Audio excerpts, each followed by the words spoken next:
Travis Wingoodzone. All right. Well, overnight there was a big boost in my 5 different views of the first vision.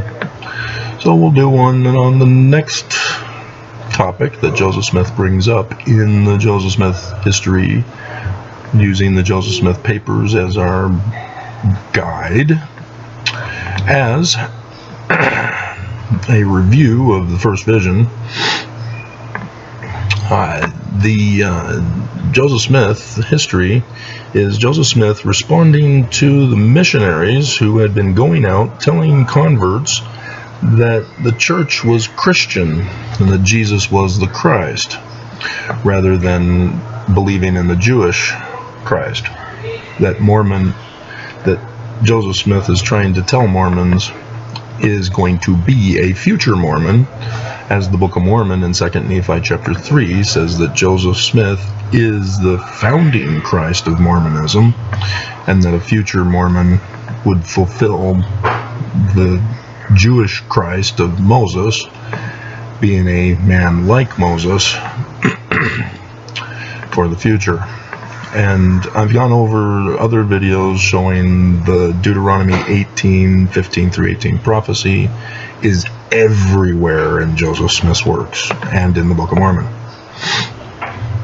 And so, yeah, you have to use the Joseph Smith papers, because the church lies to you about the name of the church right at the very beginning.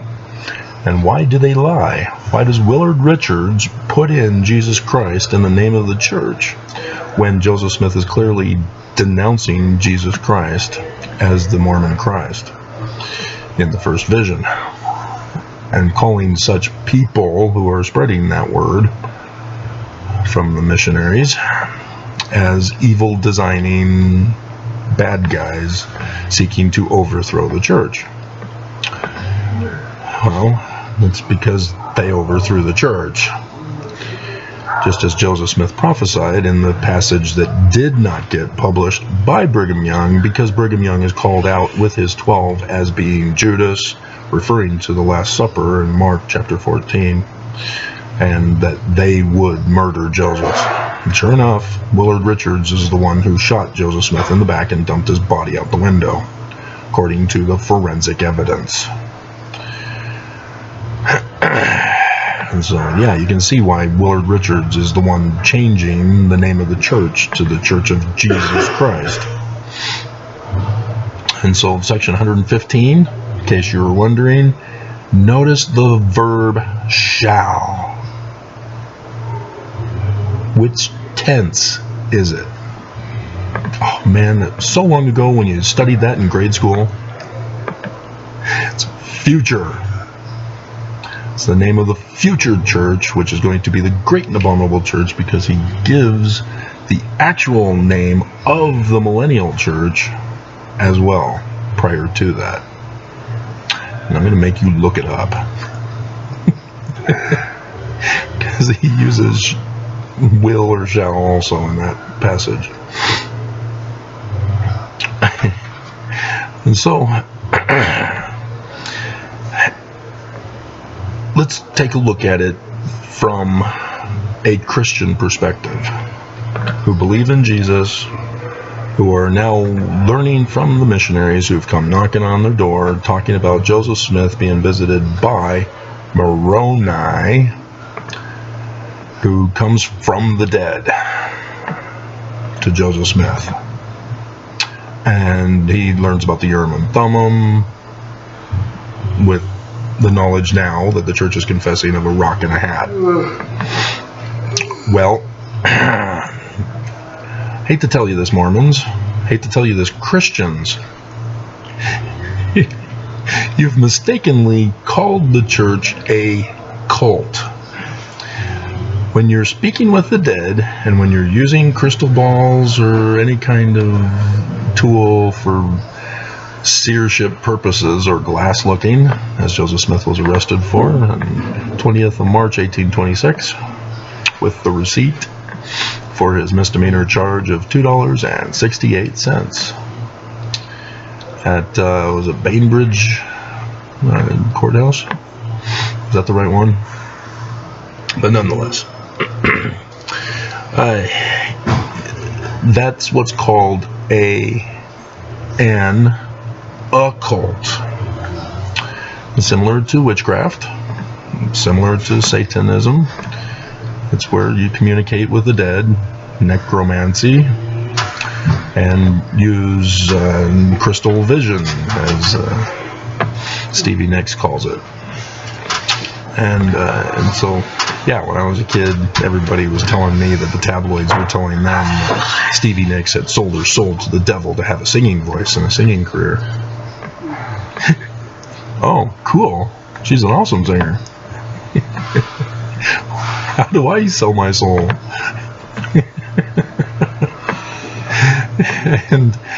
and so, yeah, Christians, you're getting it wrong. And ex-Mormons too, if you're not Christian.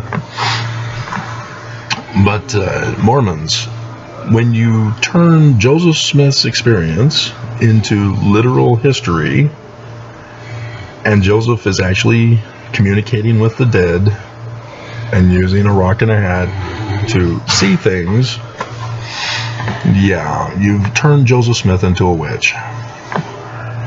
Plain and simple. It's bad enough that the first vision, you turned him into a Jesus Christian. Now you've changed him into a Jesus Christian witch. So make up your mind. What is he? Is it a confusion that comes when you get the information wrong? Because if you were to take this literally, there are some problems that need to be answered. Like, where are his brothers? Don't they sleep in the same room? In the upper room of the house, in the attic? Why aren't they woken up? Why is it just Joseph?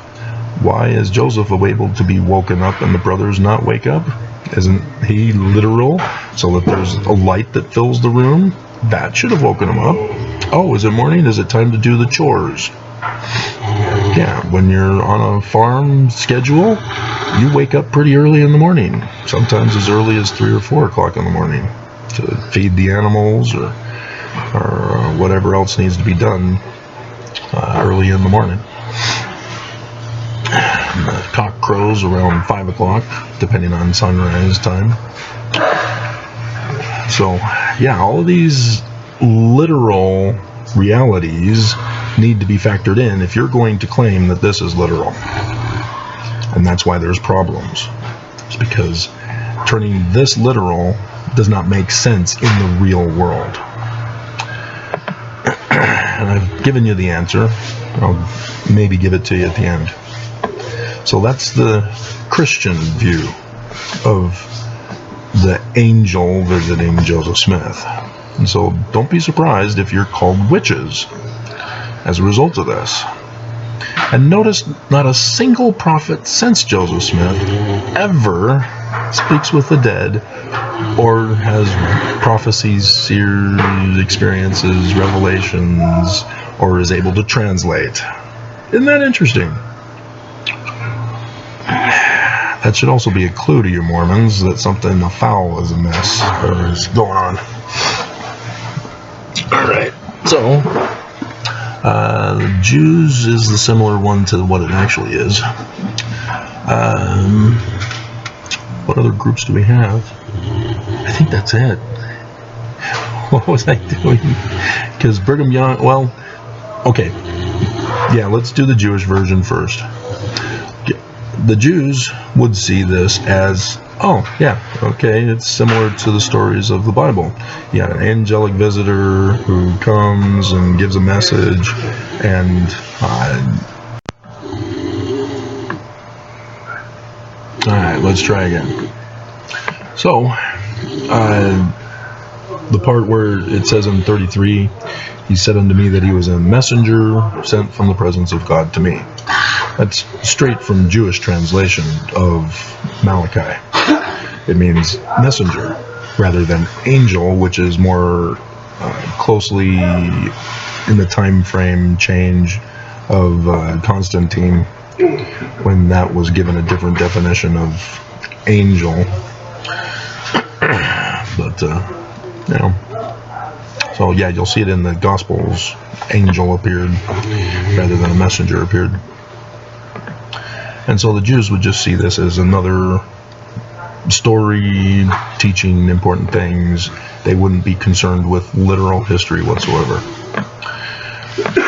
Alright. So, now let's get to the damage that the church did in covering this up. So, from the Joseph Smith papers, he says to Joseph Smith, said unto me that he was a messenger sent from the presence of God to me, and that his name was Nephi.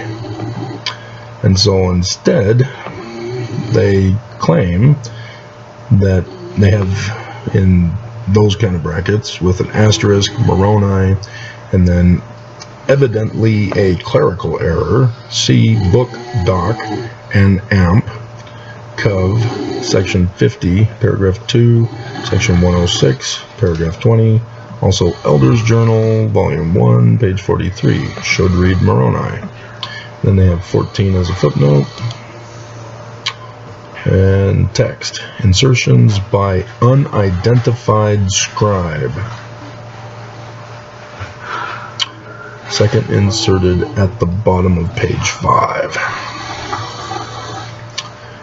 And so, they're blaming it on a scribal error,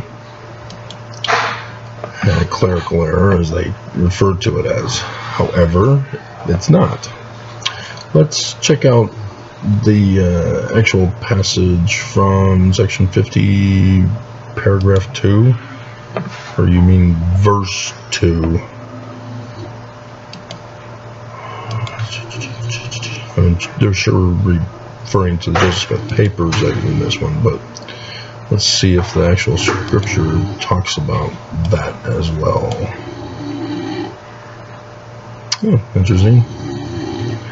This is where, behold, verily I say unto you that there are many spirits which are false spirits. I'm pretty sure they're not referring to that. And then 106:20. Wow. So that's interesting. You also have to understand that verses were put in later, that they were originally paragraphs. And so it's gonna be different. But let's go back to section 50. I don't see.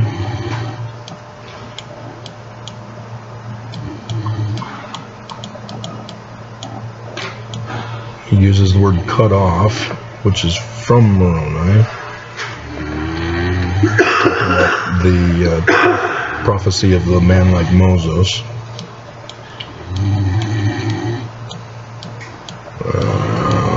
No, I can't justify it. So, back to Joseph Smith history. Alright, so, again, let's trust that Nephi is correct, shall we? As it's after Joseph Smith's death that this was changed by Willard Richards, even though they don't want to say it.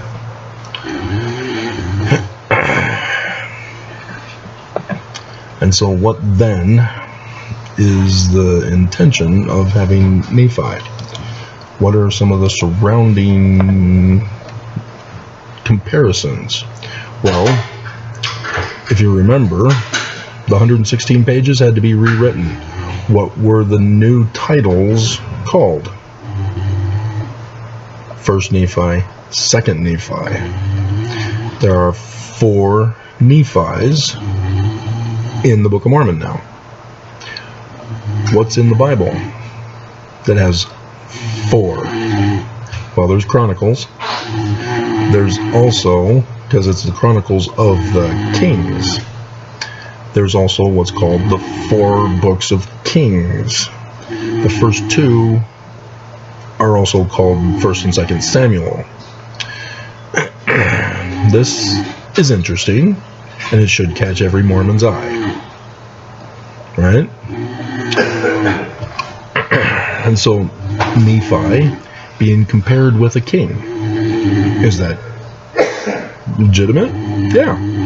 Because after Nephi, the Nephites referred to every single king, renaming him as Nephi. The 2nd Nephi, 3rd Nephi, 4th Nephi, 5th Nephi, 6th Nephi. That's how they named their kings, similar to the Lamanites. They were all Lamanite kings. And we learn about the tributary kings to King Laman. Whereas we don't see that with the Nephites. It's just King Nephi. But it isn't in a discussion other than that's how they name their kings. And so then you have the story itself. As I adjust to protect my tailbone.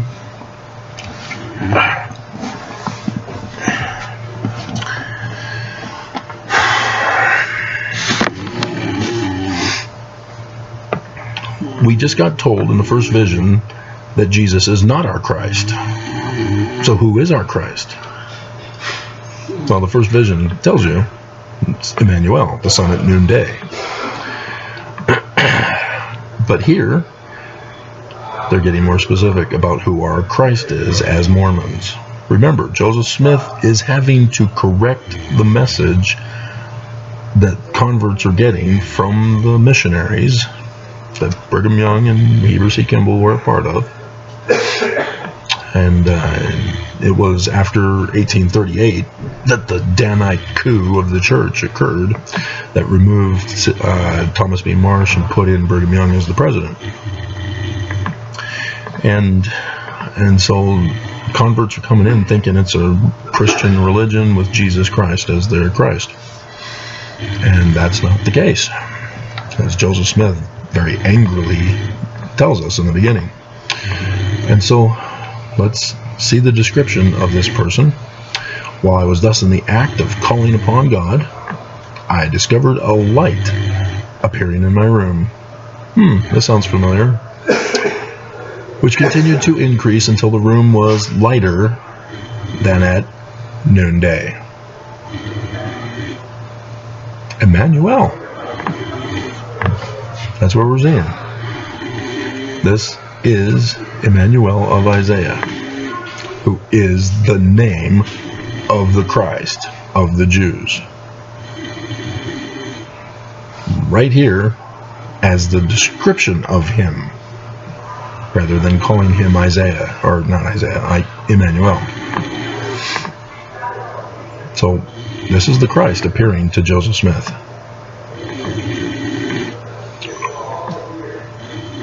And yeah, violating the laws of science, it's not a literal event. It's a vision, like the first vision.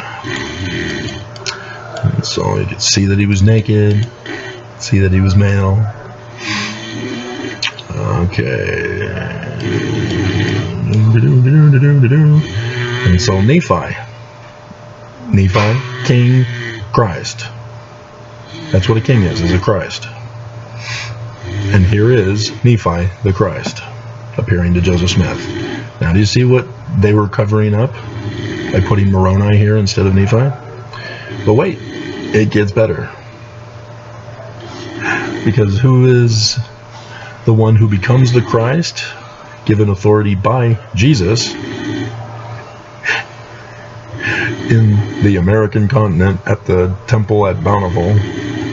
Yeah, Nephi. And he's the son of Nephi. That's the third Nephi book, but it's, Nephi, son of Nephi. And so you again refer to 2 Nephi chapter 3, Joseph, son of Joseph. Well, Ammon just happens to be son Ammon. Oh, Joseph Smith calls him that too, doesn't he? Because there's father Ammon, and then Pharaoh is referred to as son Ammon. Pharaoh? The king? Interesting. The Christ. Wow. See how this is all fitting in? See what they did to damage Mormons by putting in Moroni. And why? Why would Willard Richards, under orders of Brigham Young, change it to Moroni? Because they're white supremacists. They don't like Jews. Jews will not replace us, they say. Yeah. That's why they murdered Joseph Smith and changed the name of the church to Jesus Christ and turned Joseph Smith into a Jesus Christian. Because they're white supremacists.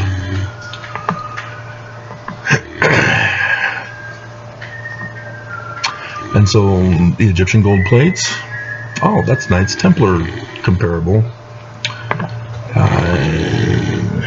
And so then the Urim and Thummim, that's for the high priest. Sears, Melchizedek's, almonds. Okay, and so it is further confirmed that this is who it is, because we get down to verse 40. And they're speaking about the latter days, quoting from Old Testament passages about the latter days. Verse 40, he quoted also from the 3rd chapter of Acts, which is right after the book of Joshua in the Old Testament.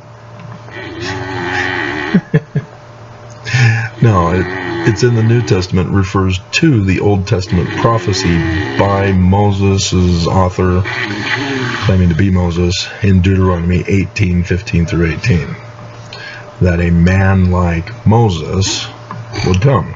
And Joseph Smith is told that that prophet was Christ. So here the Christ appears in the form of Nephi, in the name of Nephi, talking to Joseph Smith about the future Christ. As we already know, Joseph Smith is the founding Christ of Mormonism, from 2 Nephi chapter 3, chapter 3. The day had not yet come with the Exodus. You missed it in 2020. And so now we've got the suffering that's about to come upon you guys because you didn't leave in the Exodus to build Zion. Alright, and so then to finish it all up, Doctrine and Covenants, section 103, verse 16.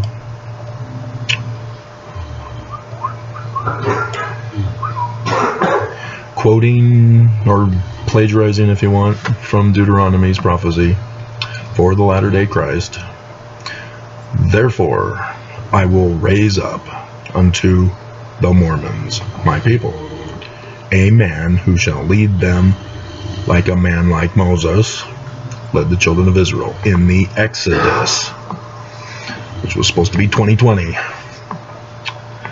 You must be led out of bondage from the great and abominable church, who believes in Jesus, the abominable Christ, who has the Lucifer falling star on the keystone of their temple. You all missed this. So this is what is really going on with the passage. So you see what they did by changing it into Moroni and making it literal.